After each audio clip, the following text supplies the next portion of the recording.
Hey fun seekers, welcome to boozywoozy.com. My name is John Woo and I'm with one of my favorite bartenders from Nashville, Marty Griffin. What's up? What's up, Marty? What's up? Hey, it's been a while, right? It has been a minute. It has been. Right? So, with this whole podcast and everything that we're doing things on just kind of spotlighting everything in Nashville. Cool. Because with the huge influx of all these hotels coming in and restaurants opening up every year, we just want to make sure that people had their choices everywhere to go. But I want to spotlight you because you're one of my favorite bartenders here in Nashville to work and to visit with. So that's nice. Saying a lot, really. That is a lot. So let's get some introductions from Marty. Yes, I'm Marty Griffin. What's your story, Marty? Where are you from? So I call Florida my home. My dad was in the Navy. I lived all over the world. Was he an officer? I don't know. I know he cooked for officers. Officers, of course, especially in the Navy, and not to say the other branch of the military is not that exclusive, but I always hear that the Navy officers are supposed to be like super like intelligent and I don't know about intelligent. Rigorous. He's definitely a mean guy. No, he definitely instilled a lot of qualities and values when I was younger. Yeah, just because of the military, so cleanliness and things I think that definitely helped as a bartender. So you call Florida your home, but where besides Nashville? How long have you been in Nashville, by the way? 5 years. 5 years now. That's a long time. Yeah. Long enough, but not long enough to call myself a native yet. Okay. When do we? I don't know. We consider ourselves? I don't know. Because I was in Arizona for 13 years, and I was that's really definitely native. Okay. I would say after 8 or 10. 8 or 10? Yeah. Let's say 10. Get that badge. We'll do another thing before that. 10 years, 5 more years from now. 10 years and you're considered native in Nashville, okay? Because no one else.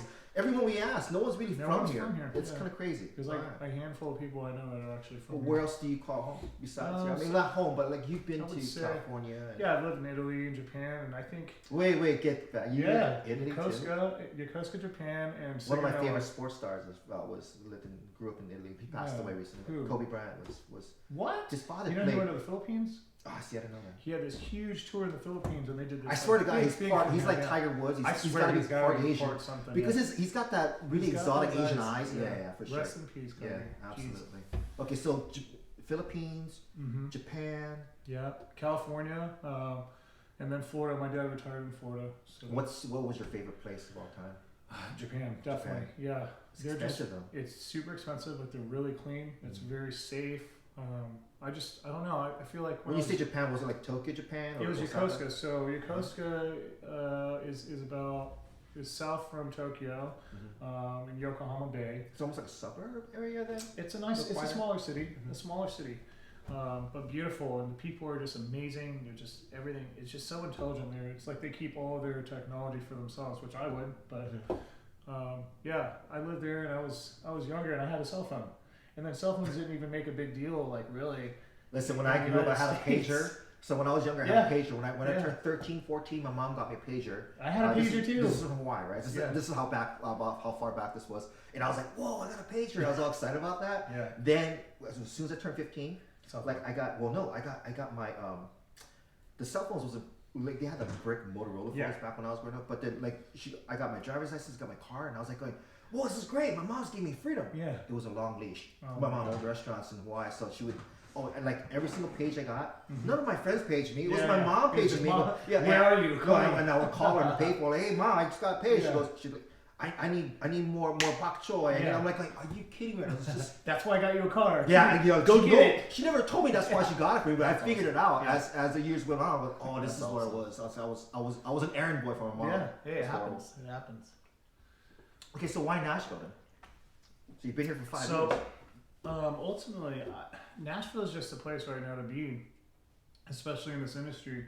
With hotels, bars, restaurants, all that. It's just booming. And if you're anywhere around this area in the South or Southeast, and you're not in Nashville in this industry right now, you're not doing the right thing. Which is really funny because a lot of the natives when I say natives, I say people that grew up here or born here, they really don't like all this progress. They think it's great for the economy, but they frown upon it because of the fact that they're like, oh my God, the traffic is horrible, horrendous, and so many people visiting.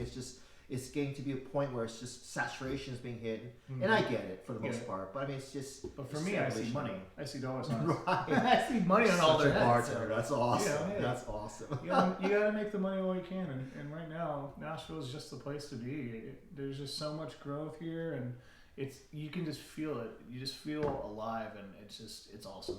It's really cool. It's exciting. Now, you get this often. Like I didn't really see it that way because of the fact that when we first met each other, I was like, okay, another badass bartender. This is gonna be awesome, right? Which is awesome because you already clearly know when you work with other bartenders, you kind of size them up and It you're like, takes 2 minutes, man. yeah, and Oh it my really gosh, does. it But not does. only that, it's like a good bartender is worth their weight in gold because then now you know that he's gonna be or he or she's gonna be responsible solely on making sure that they're making money for the group. Yeah, we you usually can tip rely them. on them. Right. You can rely and on then them so to do their forth. So part. like you don't have to really kind of like carry the weight, which is nice because it's like you're just gonna run the whole gamut.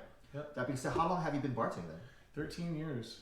Wow. Yeah. 13 years. It's been a long time. Your favorite style of bartending? Is it just just grind it out? Just Yeah, I would volume? say turn and burn volume, but with a little flair in there. You know, Sure. not too much flair where I'm not being able to take care of guests, but just a little flair with volume. So I know I'm making money. People are taken care of. Sure. I still look awesome doing it. you Right, know? right. So that's what I would say probably. And then I've also noticed that this is something I've always admired about you is that every time I see you coming into your shift, which I wish more bartenders did, I see you bringing your own tools. Yes. Yeah. Okay. I mean, it's an important. You don't go into battle as a soldier without your gun. You know, Right. you have to have your stuff that you're comfortable with, stuff that you know is going to do what you need to do, make the drinks that you need to make the proper way, and it's just comfortability and knowing that you're going to be able to knock all this out, you know, the right way. Well, I have a confession. Like, you know, being in a huge volume aspect, as I got older and older in this industry, like, I noticed that I wasn't quite as fast, but I became more efficient. And there are things I would do to cheat or cut corners, Yeah, so to speak. Like, absolutely. I wish I could do the whole spinning of the spoon, like the whole rotation of the spoon Yeah. 30 times and all that. But there are times I'm like, oh, guys, can only do it like 10 times. Then Yeah. it's vigorously because I have to like, it's like you got this huge like line of people, like 4 deep. I'm Oh, like, yeah. oh crap, just smile. And go, Plus, yeah, we're getting old, so it's like we're starting to get arthritis in our hands. my arthritis in Bar- the knees. bartender My knees are arthritis, horrible, right? yeah. It's horrible. But so, what's your favorite tool? Oh man, I don't. So okay, let's stay away from the shaker because I know the shaker Yeah, is I like the would- essential tool that all bartenders should know how to use. I would say But- my jigger. Jigger, okay. And the reason why is I have OCD, I have ADD, and I like everything to be precise. And for me, consistency should be a very important thing as a bartender. You know, if I'm making an old fashioned, it should be the same way as if, you know, someone Sure. who's working yesterday makes an old fashioned. It should be the same. And for me, the jigger, it's if you can learn how to be a fast bartender and use a jigger at the same time, it's just And it's just another skill It's set. just Is amazing. I hear bartenders complaining all the time, like, I don't want to use a jigger because I it love slows it. me down. no. But it's I not love the it. truth, right? Like, if No. you keep using this tool and you keep using, you're forced to use it, you just get faster and faster using the tool. And everything's consistent. Your drinks are gonna taste awesome. I mean, it's a win-win for me. Right. You know? And I get it. There are bartenders who work, especially on Broadway, who just free pour. And if you're good at free pouring, you can count that every time. Then hats off to you, man. You know, but I gotta do it. I gotta use my jigger. Well, that's another thing I want to talk about Broadway. But just to reiterate, that so you bring your own tools. Like every single chef Yeah. that I've worked with, every single from the line cook, the prep cook, everyone has their own attaché, if you will, like Yeah. a little. They have a little pack. Yeah, I have my little pouch. pack with Yeah. a little pouch, and they will unroll it and have their knives and sharpener and everything else. And that's awesome. I think Yeah, every peelers bartender and should. that, yeah. I don't see enough of that. That bartenders do that. It's crazy. Okay, so getting back to Broadway, let's talk about Broadway for a second because. Broadway's a mess. It's a shit show. It is a like, shit it- show. It's just recently, like, it's just like, is it 3 or maybe 4 blocks long? Yeah, it's just All condensed. yeah. It's a big And party it's zone. right. It's known for their honky tonks, the bachelorettes, Yeah. the petty taverns with the woo woo girls and all Yeah. that. I mean, don't get me wrong. It's an awesome party. It's a lot of fun. On the other side of the bar. Sure, sure. On this side of the bar, it's a lot different. You know, it's a different style of bartending. You're popping beers and you're making one and dones and Jack and Sure. Cokes and vodka sodas and stuff like that. it's just different. It's a different kind of bartending. It's still definitely awesome. it's still definitely cool. like a volume thing where like Yeah. if you're ordering 10 Bud Lights and 4 Jack and Cokes, you're probably expecting $1 per drink. It's just go here. Yeah. But if you're popping them out, you're killing it. You're gonna make a couple hundred a night in downtown Nashville easily. You know, some of those So girls. he's being very liberal when he says a couple $100. I've done my research. The average bartender, I don't want to say, please keep tipping your bartenders, by the way. Please. But they make as upward up to $800 a shift. Okay? Yeah. So it's like almost like Vegas money at this point, if not more, really. Yeah, I was being polite about the couple hundred. He's downplaying this whole thing. Yeah. But please keep tipping. We talked about the tipping aspect to ensure a proper service. So my take on Broadway was I didn't know what to expect when I first came here. I went to the Broadway scene where locals really don't go on Broadway, just so you know. I noticed that the first level is your contemporary, not contemporary, excuse me, your typical what you would think Nashville to be a honky tonk bar with a live band playing country music. But I've noticed now, as I venture, even on Broadway, as you go to the second level, third level, or the rooftop, they play anywhere from classic rock, jazz, they have a DJ format to hip hop. Even like for instance, the place the Valentine, like on the top floor they play the DJ music and all that stuff, so you can still dance. Bottom floor still has a band and like FGO House, they have Little Red Corvettes, a hidden speakeasy, club, whatever. Wait, time out. The FGO, the Florida Georgia line, that they have a speakeasy. I just saw it the other day. There's this. I never knew they that go down. They have these ropes. These right. guys are standing there. I saw the sign. It's a Little Red Corvette. I've always been because it's a huge place. And I've been upstairs to their rooftop and everything else. Now they have this. They hid in the underground. Yeah. Did they call it the Little Red Corvette? Little Red Corvette. Oh, okay. We gotta go check that out crazy. for sure.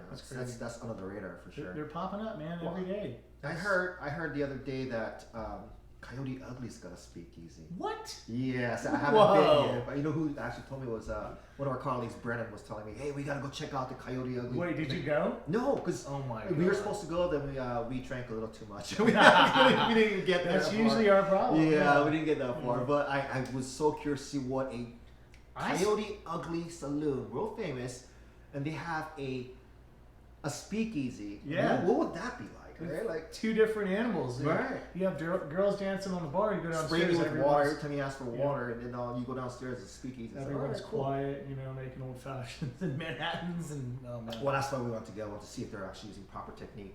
That's one of the notorious things about being a bartender.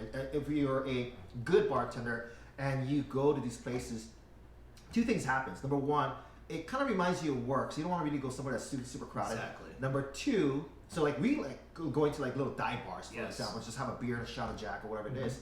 But number two, when you go to these places, you can't help but judge their techniques and how do they work, and it's a critique thing that we don't want to do, but just we're horrendously judgmental. We are. I can't. I mean, and then when we see things going on, we're like, how did he get to be a bartender Why here? is he shaking an old fashioned? Right.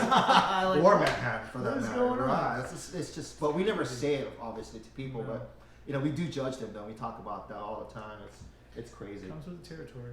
Okay, so we talked about the jigger, which is a measuring tool. Just it's like the one of the things that if we go back to the jigger, you have there are all kinds of shapes and sizes, and really it's a tool used so when you're pouring alcohol, you can kind of measure it. One of the things I always thought was one of the weirdest thing about it, or what I would say was and I've seen bartenders getting really good with what Doubles, we call right. So like different things and whatnot, and it's actually an art form or flair, if you will. Yeah, it is. But in my opinion, as I got older, there was this Pima jigger, Pima brand, that had all the increments, and I know you can't see the side, but they had all the increments. I was like, why do you even need to use two when you have the one that you had? And if you actually use two Pima jiggers now, now you can do all kinds of increments Almost double the amount, of different alcohols. You don't have to even rinse it out or change it up and whatnot. It's crazy. Honestly, I don't even use two. I just use one. You just use one. Okay. That's the efficiency aspect. I mean, I like the Japanese ones. The Kuriko, no, not Kuriko, Kuriko tints, but on Cocktail Kingdom they have these, and it has all the little etchings in here. That one should have to. 3/4, 1, 1.5, 2. So I mean, really, you really don't need this one. It's just really just for show then. Yeah, at this point. More power to the bartenders who can do it. I don't personally do it myself.